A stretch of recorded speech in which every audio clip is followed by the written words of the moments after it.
William Gibson once said, "The future is already here. It's just not very evenly distributed." The time has come to draw attention to science fiction stories written all over the planet. Stories made of different languages, colors, shapes, hopes, and beliefs. The future happens everywhere. That's why we are here.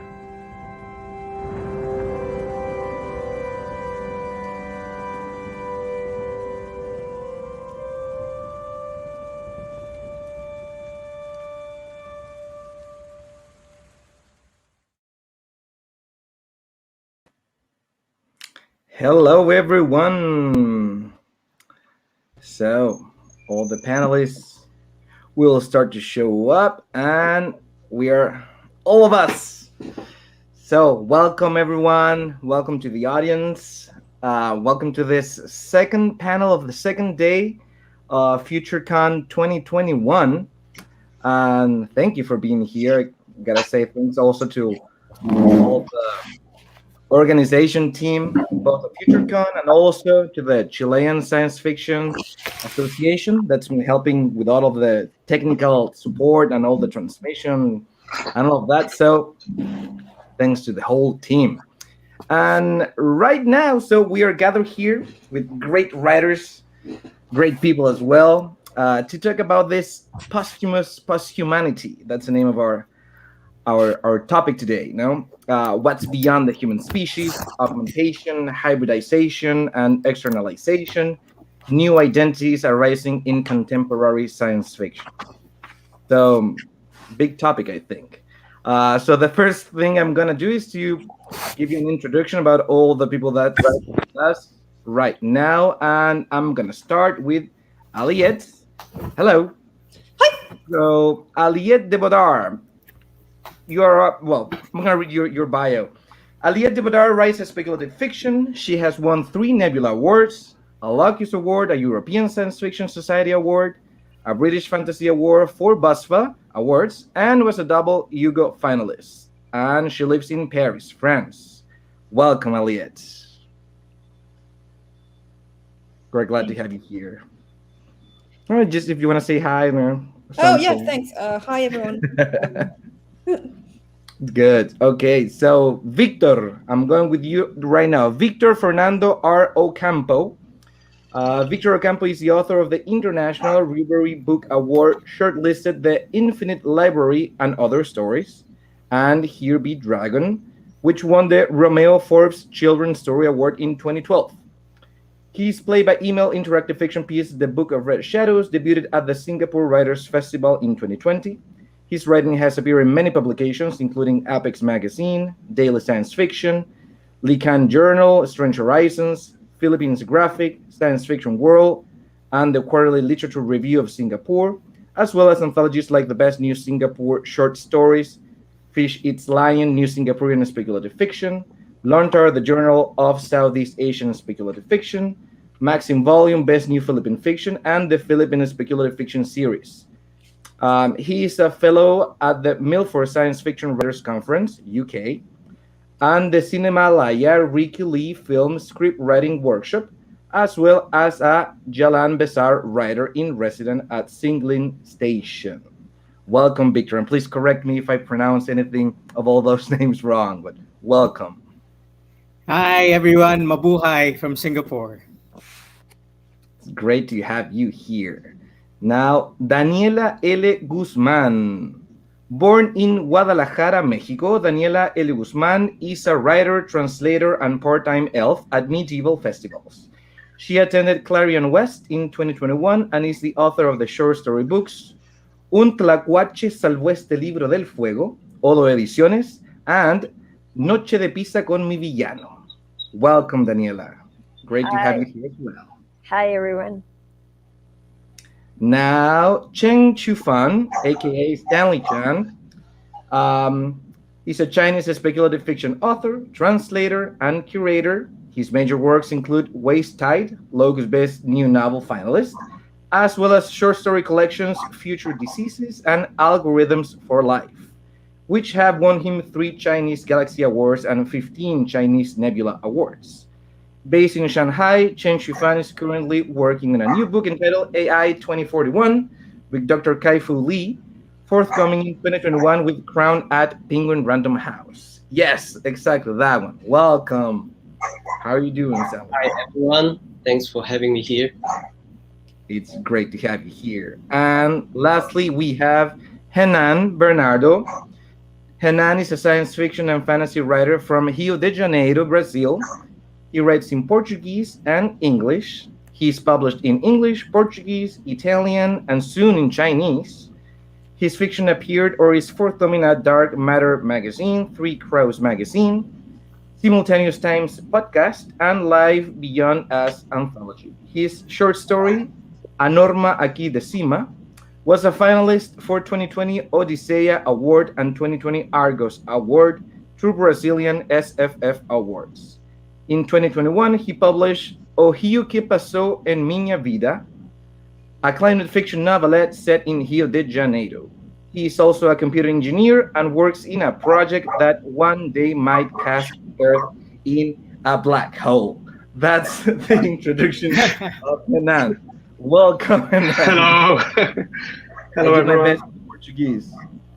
Hope that the black hole situation is it's moving. It's not problematic right now. Yeah. Well, so once again, thank you all of you for being here. So the topic that we're gonna discuss today, as we mentioned initially in the title of this, posthumanism. First, I just wanted to make up just a brief introduction of the basic concepts that we're gonna be dealing with before starting with our first questions. So first of all, we understand as a general term that transhumanism deals with the enhancement of the human being, but posthumanism is more like it's more like a state of existing beyond being human, right? So it's like a kind of a next step, sort of. So in terms of that, the first question, and I'm gonna let you talk more about yourself as well if you want, but to start this conversation, the question is, are we already posthumans? Where do we stand in these new proposed modalities of existence, of what we understand of being human? So I'm gonna start with Aliette, just to keep the same order that I started with. What do you think, Aliette, about this?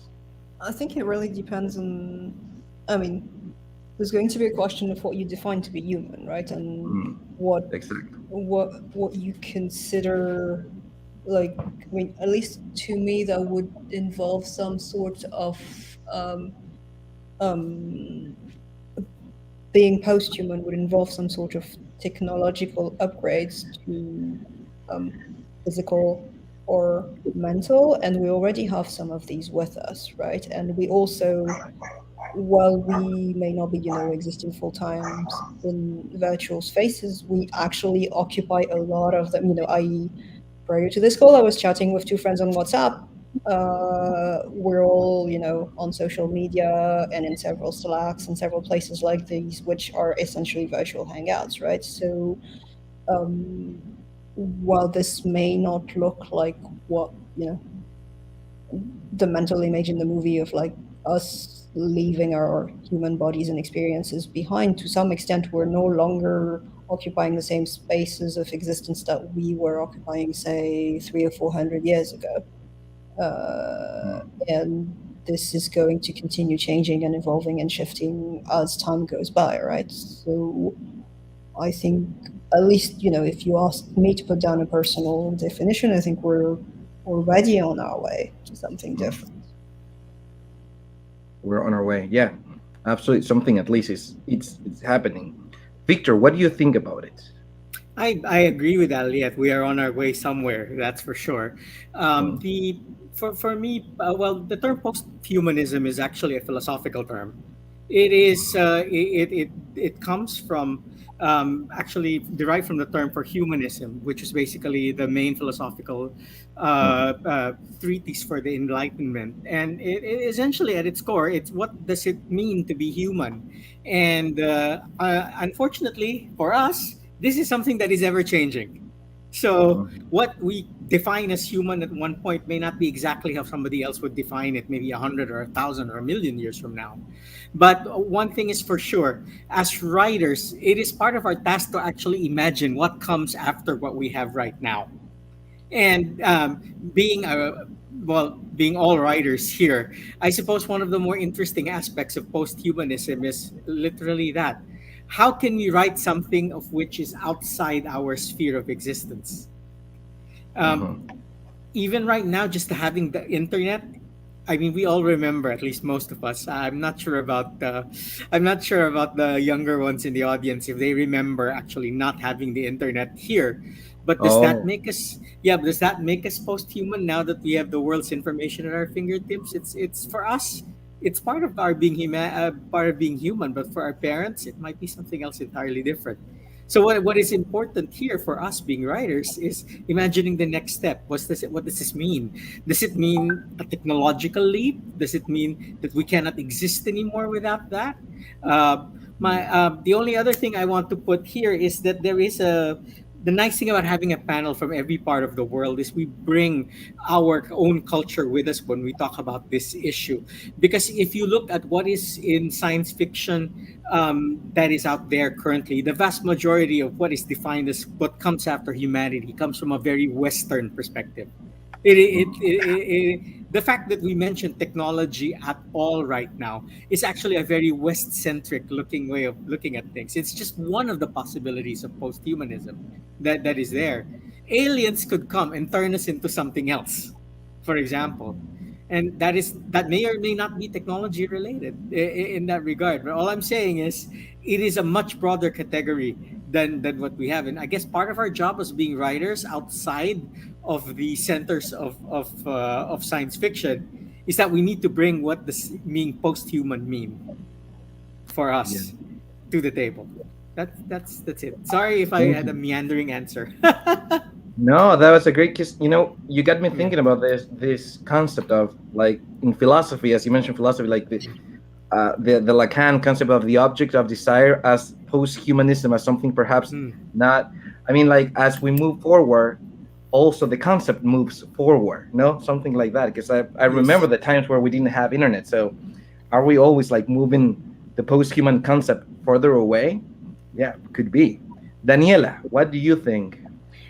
Well, I think this question of whether we are already posthuman or not is interesting because to start, like Victor was saying, like the concept of what being human is or implies, it's constantly changing. And if we think about it, it was not really long ago when some marginalized communities, people of color, women, disabled people weren't exactly considered inside the category of being human. And I think this struggles to define ourselves as human when we belong to some sort of marginalized or oppressed group is still ongoing. So it's kind of probably like William Gibson was saying, that the future is here, but it is not evenly distributed. It's really curious to be in the search or in the process of becoming posthuman at the same time where some communities are still fighting for the right to be defined as human and to be treated as properly human. So that's one thing. The other thing is that like Aliette was saying, I think it's a fact that we already have some sort of technological augmentations. Like if you think about it, in the past, if you were in the streets, you could totally get lost and you had to rely completely on your sense of orientation, which, for example, for me is really poor. And now I can consider myself a person which is augmented. My sense of orientation is augmented by having Google Maps and being able to to navigate the places and the cities in ways that were not possible in the past. And it's also true that we are here sharing this space from totally different places in the world, and we are simultaneously in a physical space in Singapore, in Brazil, in Mexico, and at the same time we are in this virtual space. We coexist with our virtual avatars. We are in social networks. We kind of have like this multiplicity of identities of the digital world, and especially with the pandemics, I think this has been enhanced. We have experienced a lot of telepresence due to the pandemics, but also I think precisely this process of the pandemics probably talks to us about the fact that this process of becoming posthuman is already far away, because I think if we were more advanced in that stage, we wouldn't see all this kind of screen anxiety, like the Zoom fatigue, like all this ways in which people has experienced the desperation of not having the human contact. So I think the fact that we still need that kind of traditional human contact, the face-to-face contact, that people are craving gatherings in the virtual space, in the mid space, in the physical space, probably tells us that we are still far from being more integrated and more augmented and more merged with some sort of more technological post-human condition. Yeah, that's interesting. It takes me back to what Aliette said in terms of, first we need to understand what it means to be human. Chen, what do you think? Yeah, I think there are so many angles to tap in this question. First of all, when we speaking of post-human, like the post, it means there's some certain turning point in a linear period of time. So there'll be a historical moment. We get into this kind of transition or transcendent into like posthumanism, like with the technology and with the enhancement of nanotechnology or like consciousness uploading and singularity, etc., etc. So we turn to some kind of posthuman, but I think that's so difficult to find a specific time that everyone agreed on that is the point that turned us from human to posthuman. So, and secondly, I think like posthumanism as a critical theorist actually is epistemologically is some response to the mainstream like ideology, like male dominant and white supremacy, and also like Western centric discourse. So right now we have posthumanism. Actually, it's developed from feminism and also like queer theory, etc. So I think it's some kind of revolution. So from the marginalized area, right now we try to get into the center of the stage. But what's really triggered me is after pandemic. I couldn't say after because we're still in there, right? So during the pandemic, actually, like especially the climate extreme disaster happened all around the world in recent days. Actually, tapping to the ontologically thinking of posthuman that we are never a species stand alone, but actually we are just a fractal, an element, a small part of this huge Gaia network, because we have microbe in our body, like billions of microbes in our body coexist with us. It's changing our behavior, our diet, our emotion, our maybe our consciousness every other second, but you didn't realize that. So that's, I'll say, the arrogant and the ego of human-centric. So now I think we gotta think beyond that. It's just we have to think broader. We are just a piece of it, and we have to pay the respect to the whole system. So to me, it's sort of like where I try to explore it with my stories to tap into this futuristic. Meanwhile, is back to the tradition Chinese philosophy of like Taoism, which already mentioned all of these things like 1,000 years ago. Like human is just a reflection of the cosmos, and is so deeply connected to all the beings. So all these sentient beings, and also this kind of, we think it's not life, not living stuff like rock or water or something else, but it's all kind of animalism, existence. So to me, it sounds like that. So that's my thought for now. Thank you. Yes, that's interesting in terms of what was mentioned the first of the difference between the concept of these, what you mentioned, the egocentric vision of us being enhanced by something, like to us, rather than the true post-human. That's actually more of a, it seems like a better understanding of actually the human as a whole.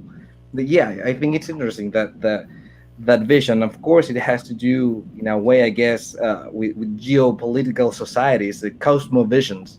And Renan, what do you think? So I think post-human is a concept a bit hard to define, because I think it seems like it's always the next step ahead. As if we achieve what we now today call post-human status, then we will think that post-humanity is another thing, is something else. For example, for the people of the 19th century, they might see us as post-human if we travel in time to talk with someone from the 19th century, or even from the beginning of the 20th century. If you ask me right now, what is I don't know, maybe the capital of the Marshall Islands or of any other country, or when Elvis Presley's mother died, I'm able to provide you with an answer in a few seconds because of this extension of memory and information I have, which is the smartphone. And I can tell you how a place looks like, or as Daniela said, I can find myself in any place. And even the fact that we are here now speaking among ourselves in different time zones may indicate that we could be called post-human for our grandfathers or grandmothers. And that's because long-range communication or having access to endless repositories of information and knowledge aren't exactly experiences that our bodies can provide us. It's something, it's kind of an augmentation already. The fact that we have a smartphone or we have all this technology we have today, even if it's external to us, it's not in our bodies yet, but it's external to us. And the fact that I have this, it's a bit of a diversion here, but the fact that I have these things, a smartphone that can help me with many things, and it's could be called an extension of memory or an extension of knowledge. So could it be considered a human right? Because I have an advantage in having that. I can find out if a street is dangerous. If I'm going to a dangerous street, I can find out using the smartphone. And someone who doesn't have a smartphone perhaps can't. So should this be considered a human right? And anyway, we can extend this to other areas like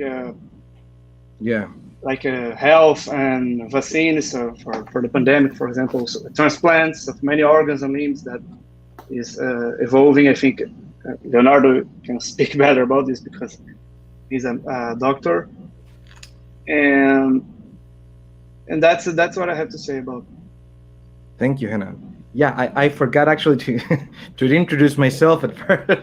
Thank you for that. Yes, I'm a Chilean physician and science fiction author, just in case. Yeah, I forgot that. Well, thank you, Renan. Well, what I get from what you all said is somehow we all feel like that there is this concept of a better human, or a better concept of human that might be this post-human, that we might be moving forward, we might be in the process, but it seems that it always depends on the point of perspective, right, or the time when we choose to analyze what a human being is at that moment compared to. That's interesting. It somehow reveals that we are not thinking that linearly, as Stanley mentioned as well.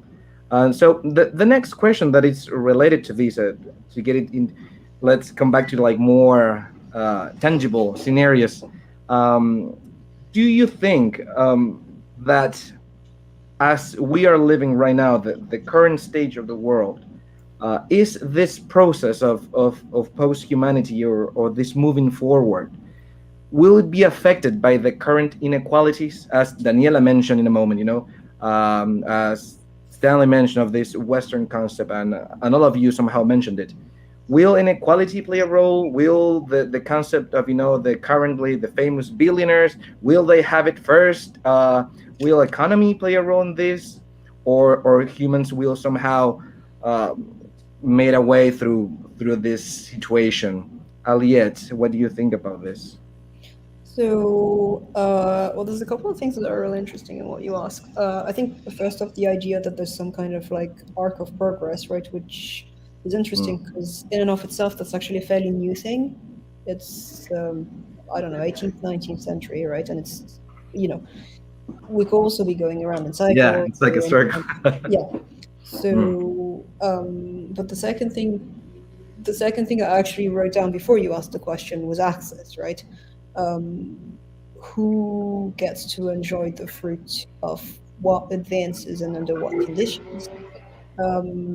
And I guess I'm a great pessimist. I don't actually think that, this is... Let me temper that. I think that, the vast majority of human people are decent chaps. Unfortunately, it takes a very small minority of people not being decent chaps to basically ruin it for everyone else, right? So I think that unless there's a conscious effort and a conscious drive and conscious actions that are being taken to actually make sure that access is being evenly and fairly distributed, then this is just going to end up in a very small amount of people with the privileges hogging all the resources, as we have already seen happen over and over, right? This is not actually the first time this kind of thing occurs, and it's a kind of recurrent attractor point of very few people gather a lot of things to them and then don't actually stop. Do you think it's going to happen again, or do you think that might be different this time? I feel it very much depends on how we organize. I don't know. COVID has changed a lot of things in that respect, right? Because I think that it's actually made things worse because we are dealing with a scarcity of resources, and it turns out that people do not deal very smartly with scarcity of resources because they just want to, the fact that the Western world is hogging about, I think, is like 10 times the number of vaccines that they would actually have instead of distributing them all across the world, is a kind of prime example of how we cannot, be trusted to do that by ourselves without some kind of organization and impetus.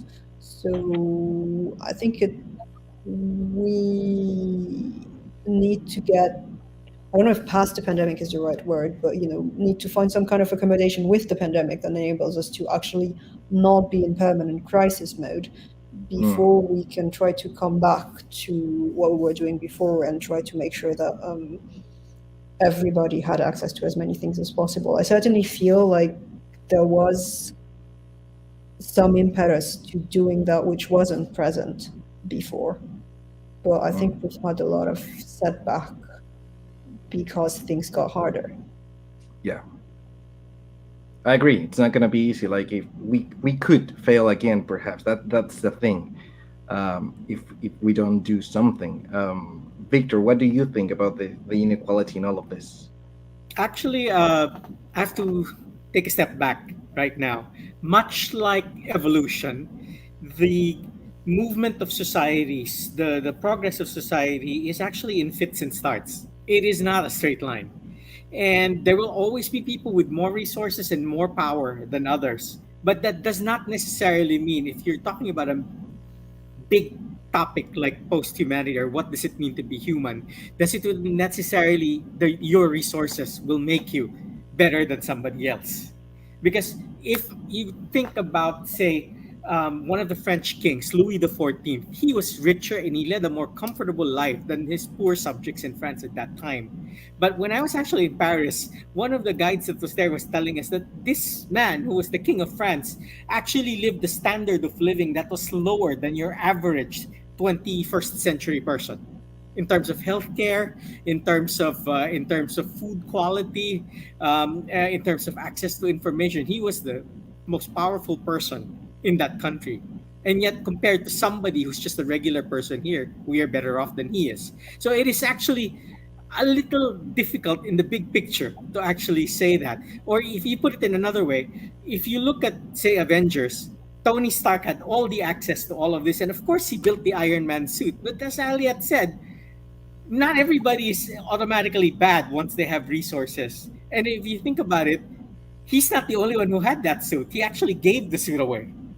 And several other people who were there who were not had access to those millions actually had it. So it is actually a very difficult question to say that. But yes, if I were a billionaire right now, I would have a higher standard of healthcare. I would probably have things that other people will not have access to, and that will be better. But will that actually make me post-human?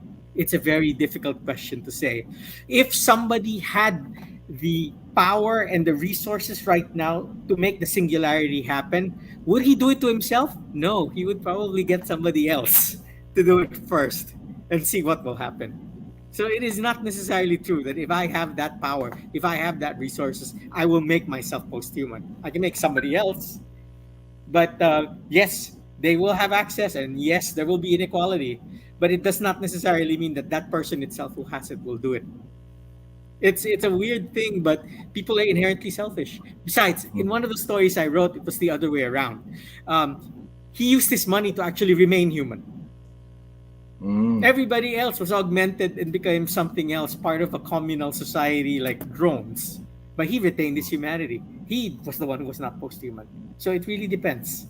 And that's a reality. You will use your power to your relative advantage and your money to your relative advantage at that particular point in time. But does that necessarily mean you will be post-human? I don't think so.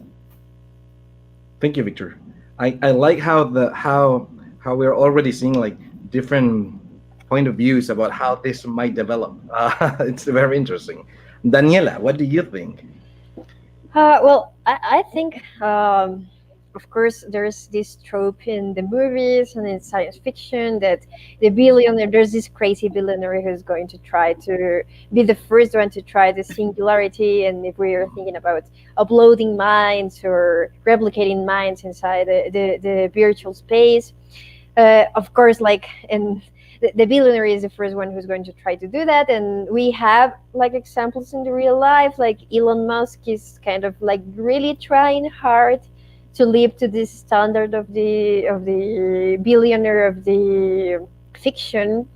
And I could say that I totally see Elon Musk freezing his brain in order to attain the singularity. If this is not achieved in his lifespan, I think this totally could happen. And we already have companies that are freezing brains, or they're even offering the opportunity of killing you to take your brain right from the start, right fresh, right from you die. You take your brain and they freeze it, and you can wait till it is possible to upload your mind to the cloud. So of course, these kind of services right now that are looking into that kind of singularity are aimed at people who has a lot of resources, and of course people who are going to or who are already looking for immortality, for defeating aging, nanotechnology, to fight all sorts of decay of the human body.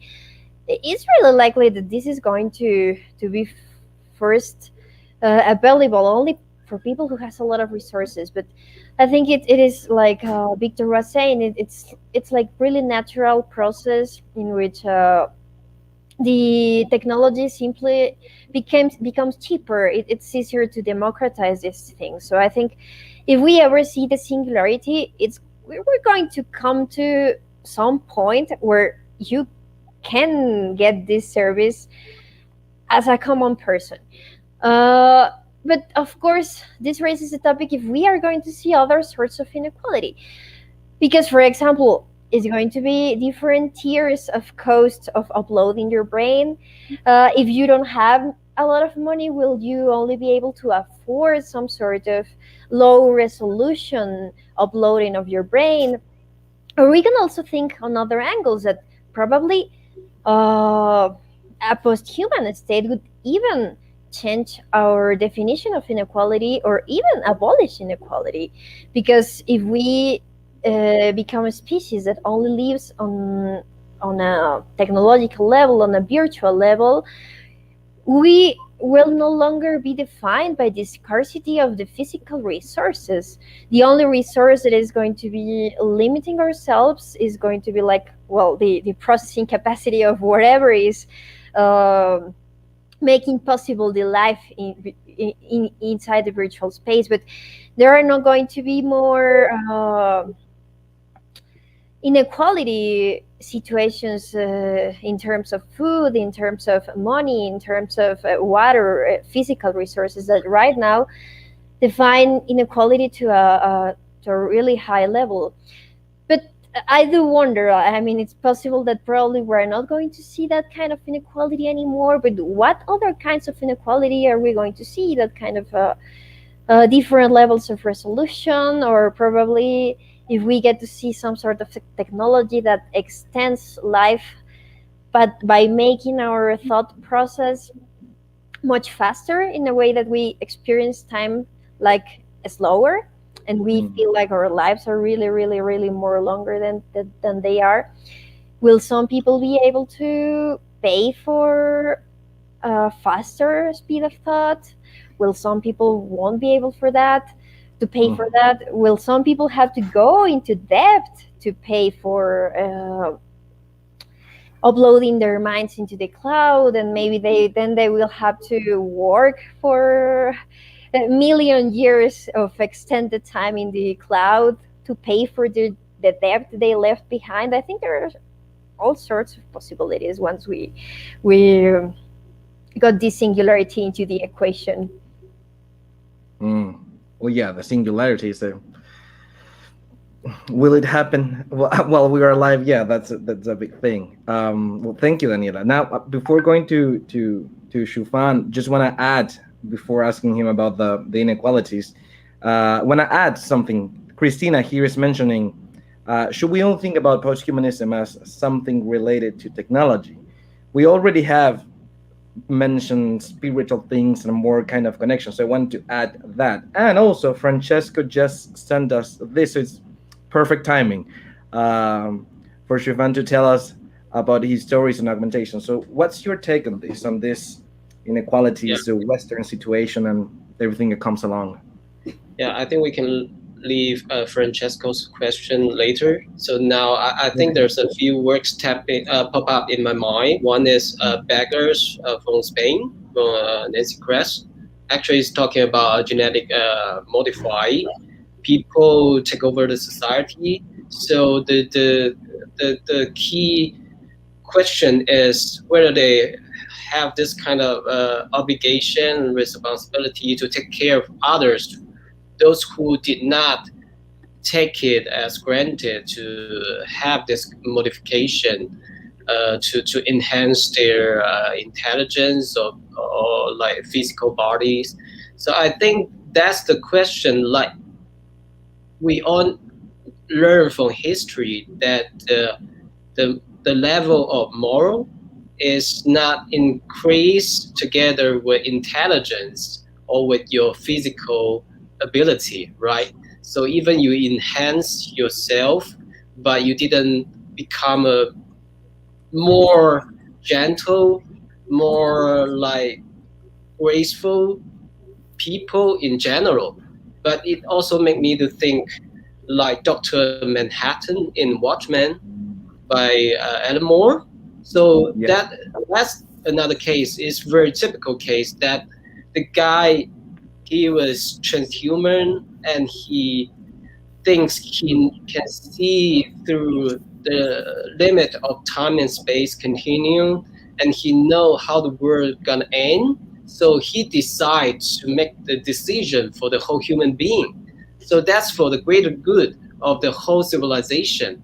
So that might be another case that some certain like class or elites, group of people who got enhancement, and they really think they can be the king or the god on this planet, and they can make all these decisions. So whether we will call it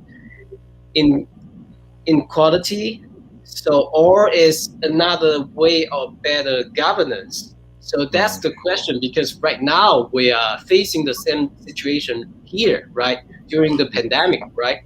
All these different parties, they have different solutions, they have different attitudes. So all of them claim they represent some kind of truth, but the fact is what is the best for the people, for the people's life. So I think this is quite tricky questions. Yeah. There'll be a lot of scenarios there, but I'm pretty looking forward to discuss in the stories and among other stories. Mm-hmm. Thank you. Yes, it's a tricky question because I agree. I mean, like, there are so many possibilities, and when you take different approaches in their idealized way or in their theoretical way, you could say, like, you know, multiple paths might work if you take them as how we think them. But then the tricky part is that how is this going to apply to the human reality? So yeah. Renan, what do you think? So I think this question boils down to who controls what. Because as we merge with machines, both externally and internally, technology has a great part in it. So the tendency is that we will have a lot of algorithms and routines working inside us. And are these algorithms and routines part of us, or do they have an owner? Because right now we have social networks and smartphone apps, or a lot of things that control our behaviors and map our behaviors and through algorithms. So there are movements that claim that some strategic algorithms, like those who read or map our behaviors, should belong to the community and not to a person or a company with power over it to change it whenever they like it. What I think is that as technology and algorithms become part of nature, because when we are talking about post-humanity, we are talking about a lot of technology becoming part of nature, like the internet is nowadays, basically. Or like take for example the wheel. The wheel is a technological practical invention, just like the algorithm is nowadays, but a long time ago, thousands of years ago. But now it's part of nature, and algorithms were created to be tools to perform a task, but nowadays they are not only that. So it must be clear who owns them, because a will is a practical object. You know how it works, and it can't take you wherever its manufacturer desires. But an algorithm is something else. Most people don't get to see their gear wheels, their insides, and even those who understand algorithms normally don't have access to them. But they will take you wherever their manufacturer desires.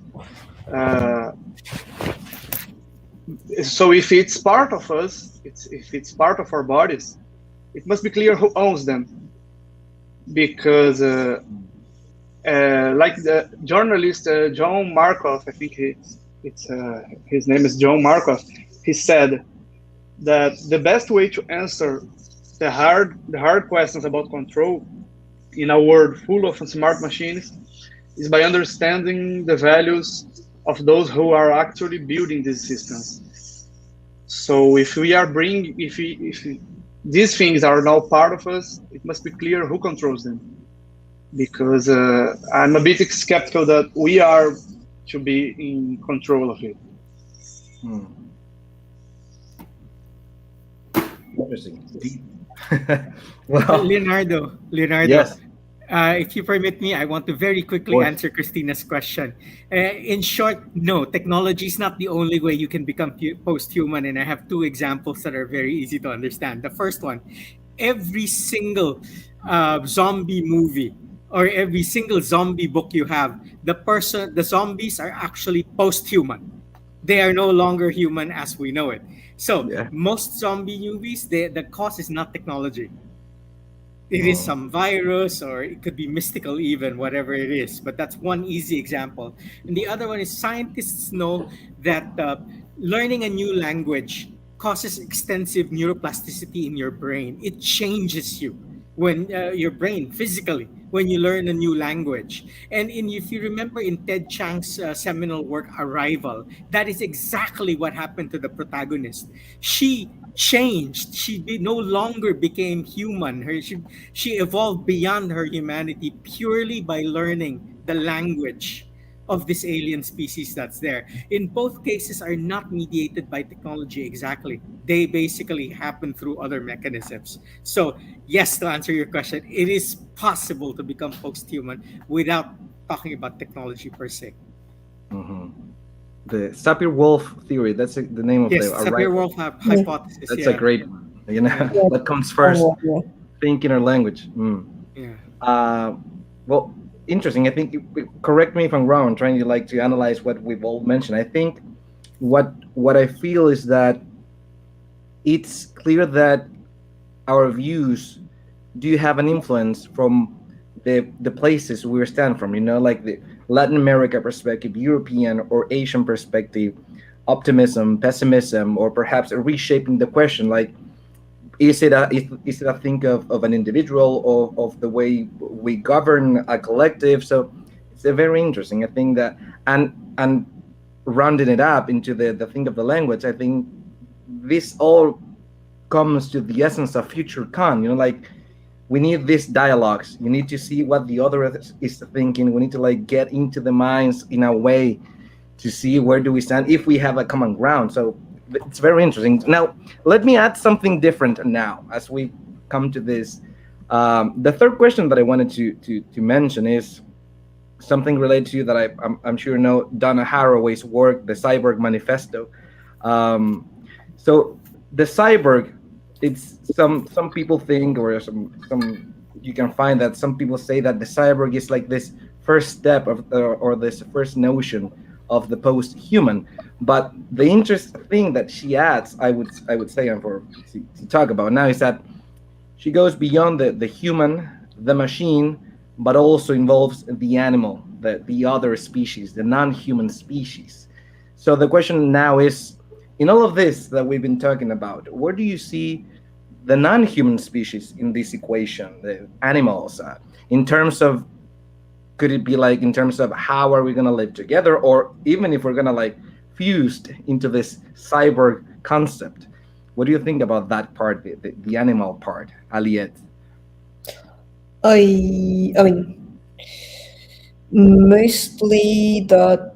I mean, we were talking prior to this to how human-centered it was, and it's come up multiple times. And I think to some extent, at least in the Western world, this is an attitude that you find has roots in the Renaissance, where the measure of the universe became man as opposed to some kind of, well, either divinity or nature itself, depending on who you ask. And so they've been mostly forgotten from the equation, but we are learning very fast that one should not mess around with nature. I mean, broadly speaking,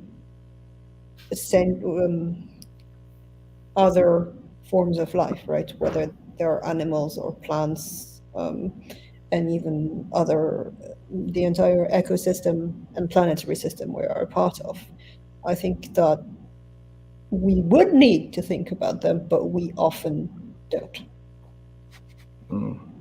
But do you think we will include them now, or is it going to take longer as well? Do you think is it enough where we're dealing now with, like, are we taking them into enough consideration? I think it depends who you're asking, really, right? And again, I think that's something that's taken a hit with COVID again. Crises do have a habit of like making everything shrink to one's self or communities in the best of cases. But there's been some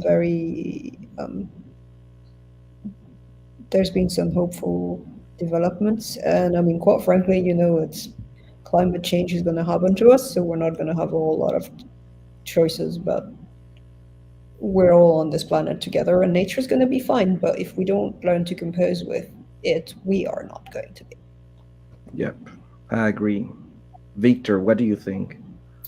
I think that the notion that we're either going to augment the non-human creatures is a very Western way of looking at things.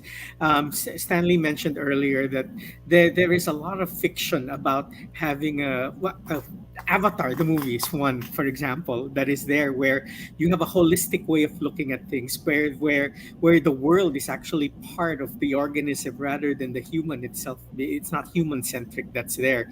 That's a possible future, actually. And if I look at where I live right now in Singapore really was in dire ecological straits for most of its history. And then sometime around about 30 years ago, people realized that only 10% of the natural world in Singapore, of Singapore's natural resources remained. And people scrambled the other way around, and the country bends over backwards right now. They build highways just for animals to cross across human things. They no longer think of it's man versus nature, or having to augment nature to go along with man, but basically the building planners here want to live in harmony with nature. Now, maybe that's not a very Western concept right now, but it is certainly a valid concept. And it is something that could be our future also. Who knows? Like I said, this is a post-human thing. Very quickly, one of my favorite Twilight Zone episodes, I forget the title right now. A guy was frozen, just like Daniela's example, and when he was woken up in the future, he realizes that there's no technology, or it seems like there's no technology. Everyone basically just does art stuff. They write poetry, they sing, they song, but he finds out later on that it is not true. Every human has become part of the earth. And the chimpanzees are the repositories of information, for example. The plants are the source of light, and basically humans have become part of the world. And then the technology has transferred in a way that is hard to comprehend for somebody who came from, at that time, the 20th century. That could be our future too. Yeah, absolutely. Yeah, I forgot to mention too that when Daniela was saying something about the Elon Musk persona, and I just got me around that. That's like a singular. We don't know where that's gonna go. Interesting terms of multiverses that could go on. Well, thank you, Victor. Daniela, what do you think about the non-human species in all these equations? Well, I think probably, as everyone was already saying, a lot of our concept of what we imagine posthuman is still really human-centered, like humanism. Like we still think like, well, maybe human is not the measure of all things, but maybe the posthuman is the measure of all things. So I think probably the animal world doesn't get that amount of consideration, but probably getting or thinking optimistically, yeah, we could imagine that maybe we could augment ourselves in some way that allows us to live in better harmony with nature, with other species, that maybe even we could be visited by an alien species that could in some way shift the way we've been thinking about ourselves and our relationship to nature. That could perfectly happen, like thinking optimistically, that could be an outcome. But also, if we end up pursuing this idea of becoming post-humanity that has entirely uploaded themselves to some sort of cloud, it's a good question if we could search to, for example, upload our companion animals, because people have strong bonds to their pets, to their companion animals. So I think this is the kind of issue that doesn't get enough thought, but it could arise in some scenario. And I think probably the tricky thing is that as humans, we can consent to undergo any kind of process that we decide is good for us, but the animal doesn't have that same consent. So I think that raises interesting ethical questions. But also, I think it could raise some other of interesting scenarios. Like, for example, if we keep extinguishing a lot of life forms in this planet, like is a pessimistic scenario, like we don't stop and we keep destroying nature, but will we maybe build some sort of extinct animal museum in the virtual world?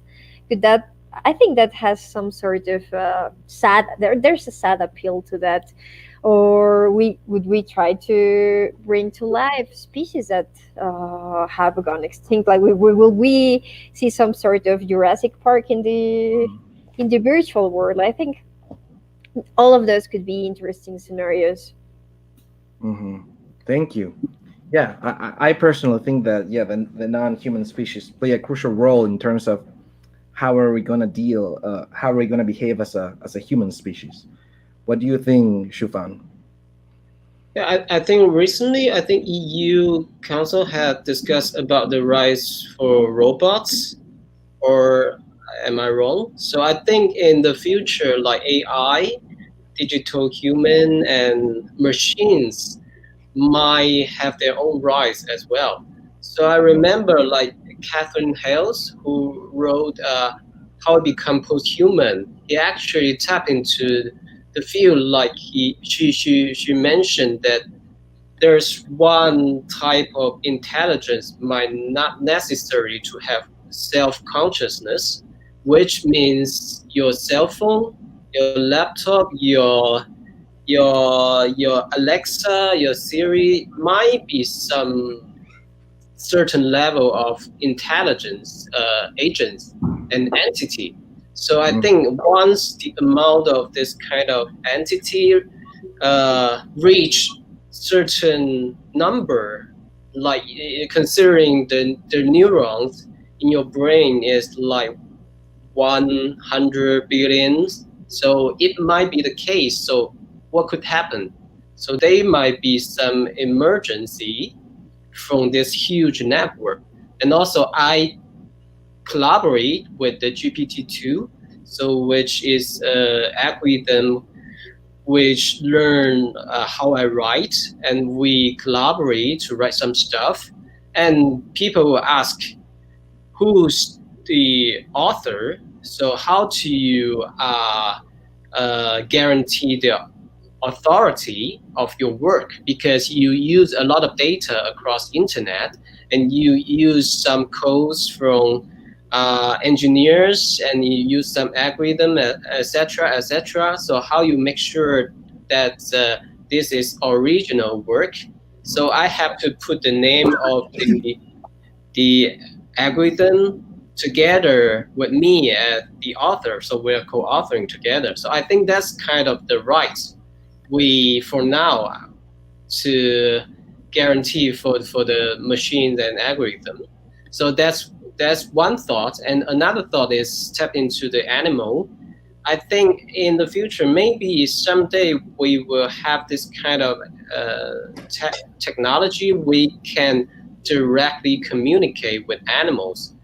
And in that case, we got to know how they perceive the world and how they think of human being.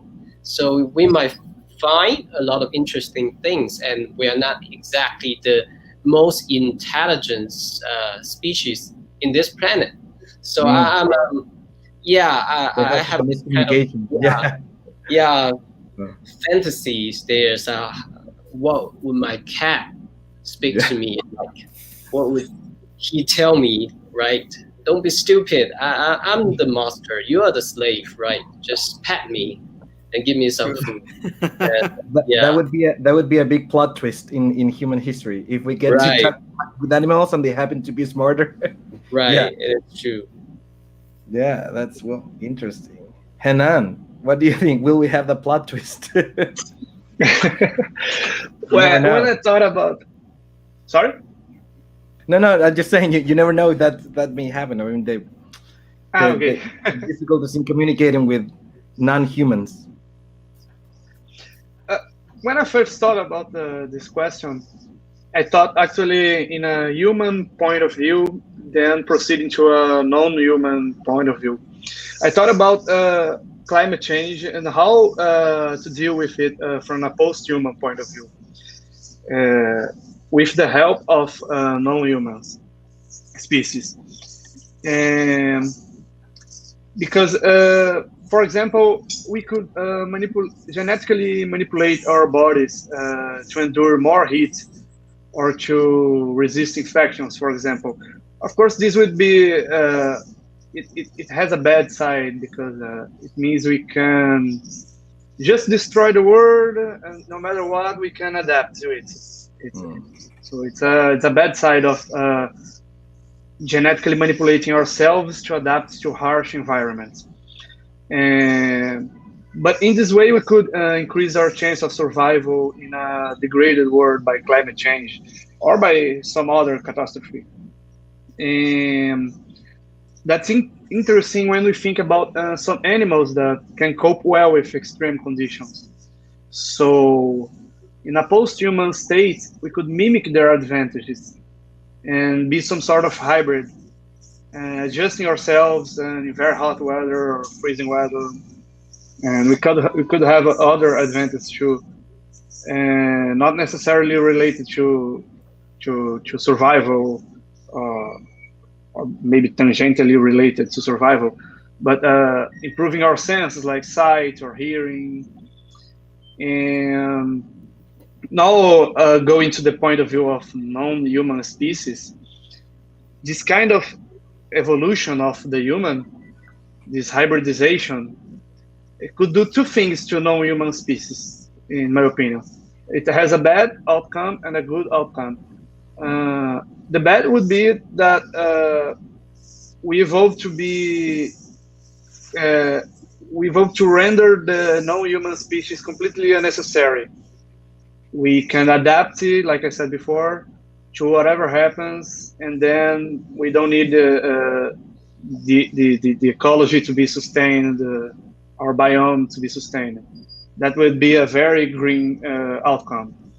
And we think ourselves as superior and every other species as inferior. Like it happens, many people think like that nowadays, unfortunately. And the good outcome would be that we would have more empathy. We would realize how important animal life is and struggle even more to preserve it. And we could even possibly ending extinction because we could recreate in a lab perfectly any non-human species. So there's no way that an animal or plant will ever go extinct. That could be a good outcome too. That's what I thought about this. Interesting. So, well, we've been talking for more than 60 minutes now, so we're onto the final ground of this. So I'm gonna like mix a last question for you into one broader, because I want to hear what you think from your own cultural perspective. So integrating the name of the panel again, the posthumous, the after death, posthumous part of it. In all of this, where do you think, and we've mentioned it, where do you think the spirituality, the divine, or something that you feel it's really integrated into your own culture, could be identities of any type? Where do you see that particular aspect, divinity, identity, your own culture, into this scenario? Do you think it will integrate into something broader? Will it remain as it is? Will it reshape itself? Basically, what's your standing point culturally into this next kind of human being existence? I'm gonna go the other way around just to vary. So I'm gonna go back with Renan again. Where do you think, Renan, with all, in your case, Brazil, for example, where do you think, where's the cultural thing from Brazil in this post-human scenario? Okay, I'm a bit skeptical about what overcoming death means exactly, but because since up to now, all kinds of augmentation are tied to corporate interest. So it's not an exaggeration to think that we will all be used as commodity. Because as we said before, if we overcome death, will all of us overcome death, or poor people will keep dying? Or is death maybe going to be a luxury for those tired of life? Or, I don't know, maybe someone will want to be immortalized in a non-fungible token. And that would be the kind of the defeat of post-humanity. I don't know. And I think there are multiple ways of spirituality, and some of them might provide us better answers. Because I'm talking from a Western point of view, as a person who don't follow any religion. So I see that with post-humanity, there might be some kind of post-spirituality. Because maybe the closer to the divine that we get, I don't know, maybe the more bored we become. Because I'm remembering a Stargate episode where the population of a planet fled to a virtual world because their world had nothing more to offer in terms of experience. They had overcame matter, so they just need to live in a virtual world where anything was possible.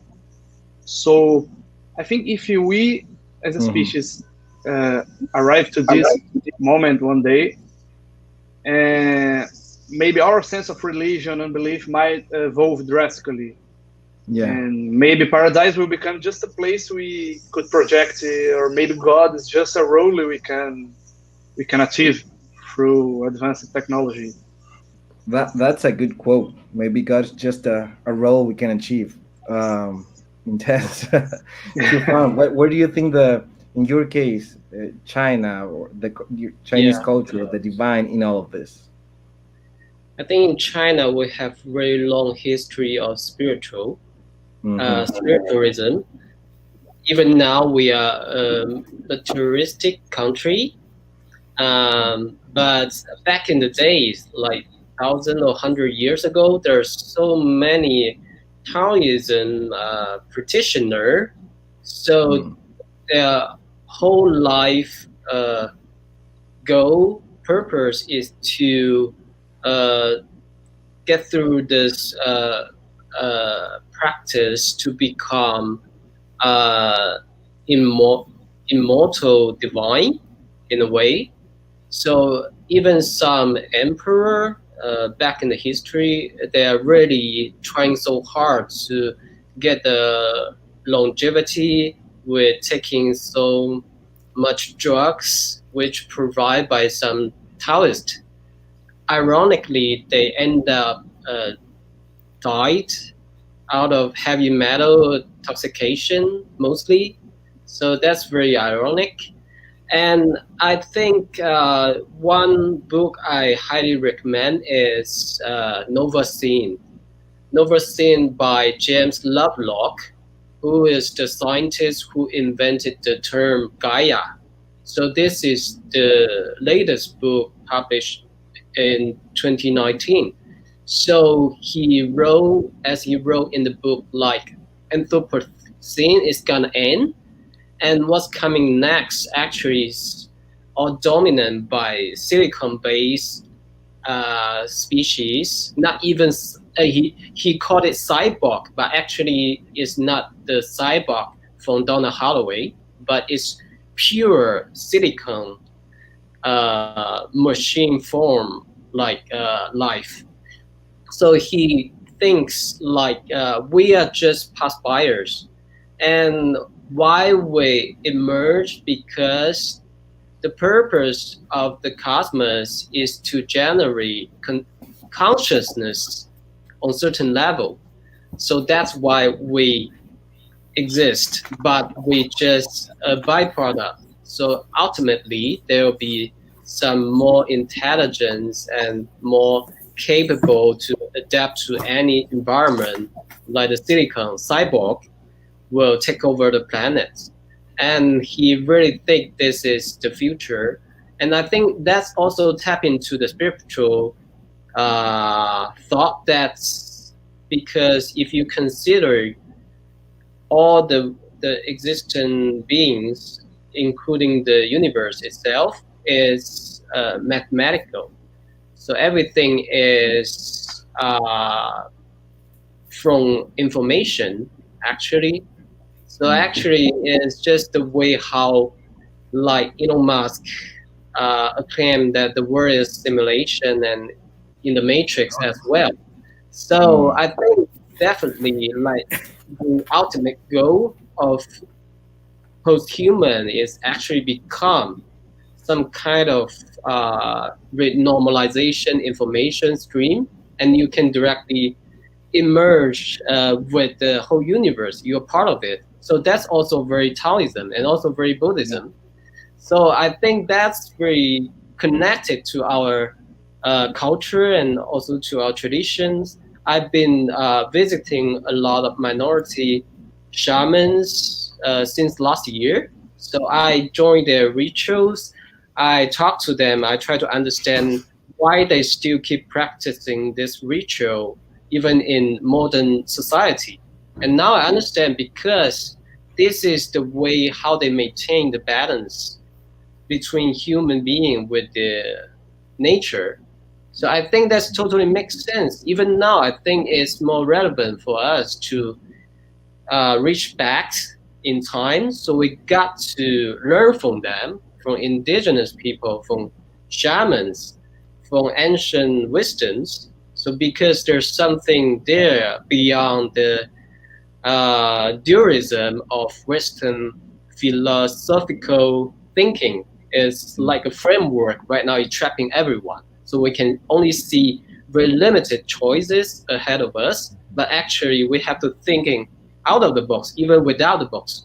So so that's, I think, how we gonna solve all these problems in a global perspective. Mm-hmm. Yeah, thank you. I love the mentioning of we might need to think even without the box. I like that one.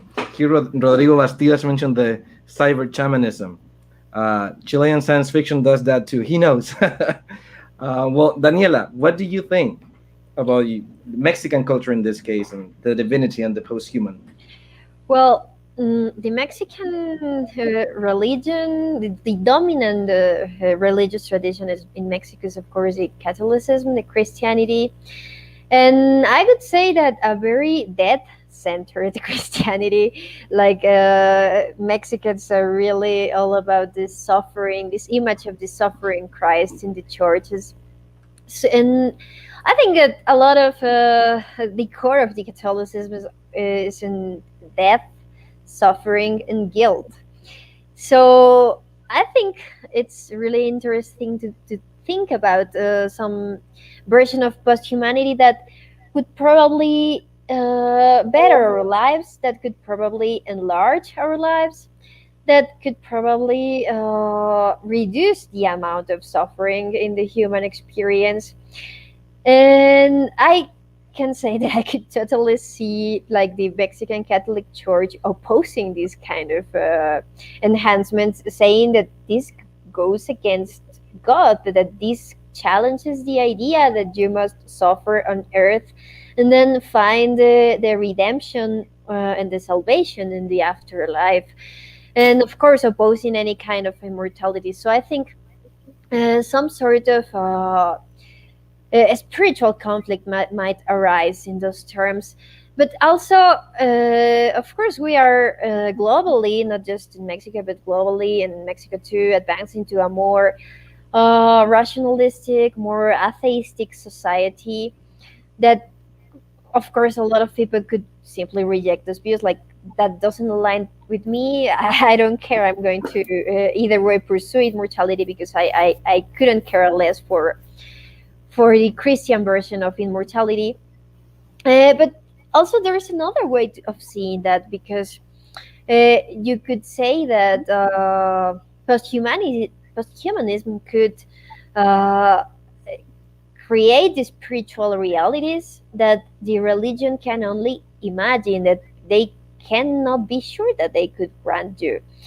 Uh, and also there are other views because as Qiufan was saying, I think some concept of some version of post-humanity can resonate a lot harder with Eastern versions of spirituality that kind of aim at the idea of a world in which everything is conscious and expanding the consciousness and being in a more uh, a state of unity with all sorts of beings in the universe. So I also think that posthumanity could lead us there, and probably this doesn't align as much with more earthly, more less complex or more popular experiences of Christianity. But there's also a tradition of mysticism in Christianity, and there are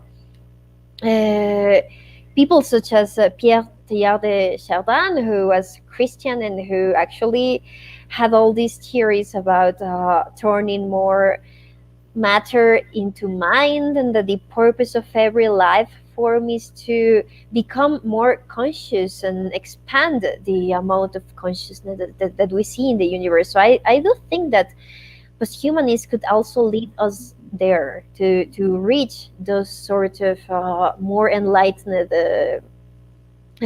experiences of life, of the human life and of the universe.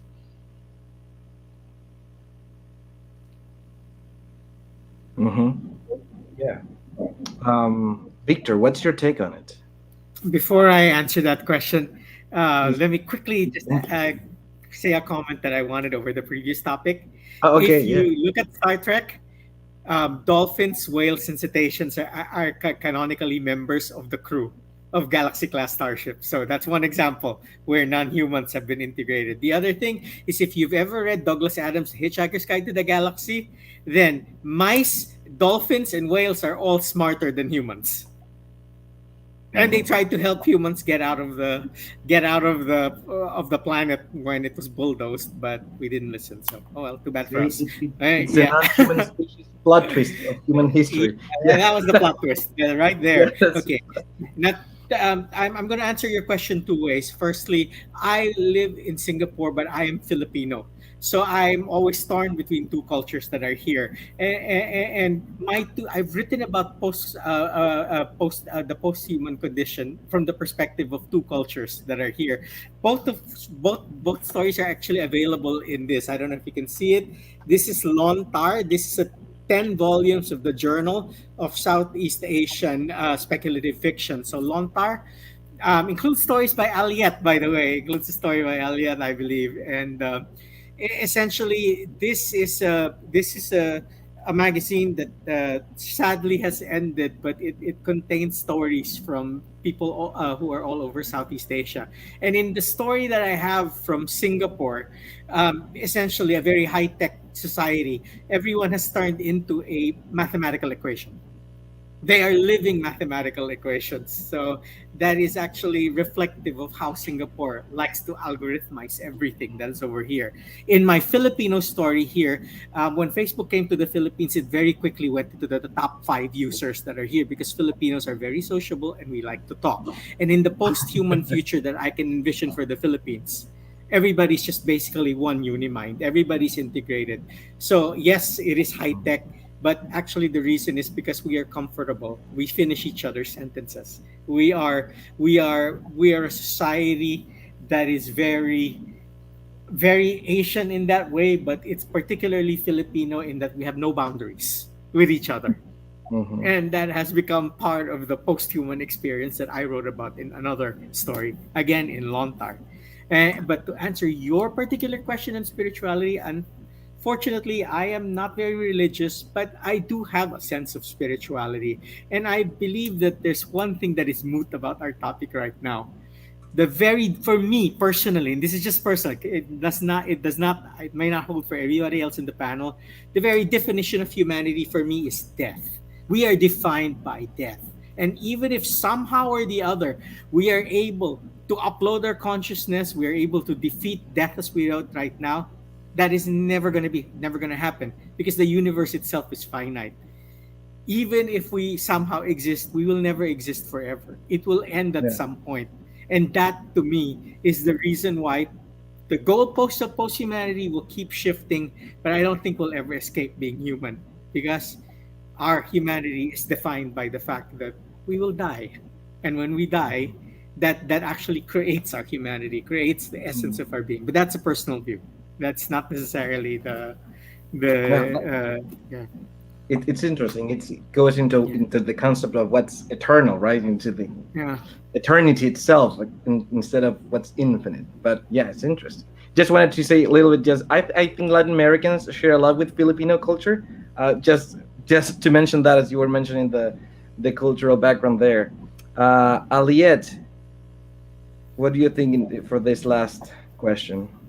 Well, I think personally, I would tend to agree with Victor, and I think that if we are talking, I mean, to me, part of spirituality is engaging with life, but especially engaging with death and what comes or doesn't come beyond death, right? And as Victor says, I don't think that's something that we're going to lose, even if we do become post-human. The fact that things are finite is, I think, going to stay with us, and that it's a bit, the fact that we now have the internet and virtual spaces has not ended spirituality or religion. So I think these are ways of looking at things and ways of thinking that are going to shift, because, I mean, there's a perception that religions aren't changing, but that's totally false, right? The Catholic Church of 2,000 years ago is most definitely not what it was. It's not the current Catholic Church. Things move and change because that's also, I think, part of who we are. And I think that religions and the spiritual are just going to come with us in new forms. Interesting. Well, Thank you. We're reaching the end of this, but thank you very much. I think it's amazing that have all the different views that we share here. I think it's a very interesting thing. We could be talking about this, I think, for many more hours perhaps. But well, the time has come, and I want to thank all of you for being here, for sharing your opinions, your point of views. This is not an easy topic. We don't have all the answers, but it's something interesting to discuss. That's the idea of FutureCon again. And so thank you very much. Some people were asking for all the recommendations that you've made. If we're gonna save them somewhere, we're gonna try to do that. But just if you have any time, you yourself can write them in the comments of the YouTube section, for example, just if you want. Sure. But once again, thank you, and I hope that you keep watching all the panels of FutureCon. I'm gonna invite you and the audience to watch the next one. That's gonna be at, well, I know the Chilean time. You better check the schedule so you don't get confused with the time zones. But yeah, they're saying about the comments that you can put in YouTube. So keep watching FutureCon. Let's see what else is gonna be around, and thank you very much. So take care. We'll be seeing you again somewhere else or another panel perhaps. So take care. Bye. Bye-bye. Bye. Thank you. Ciao. Bye. Ciao. Ciao, ciao.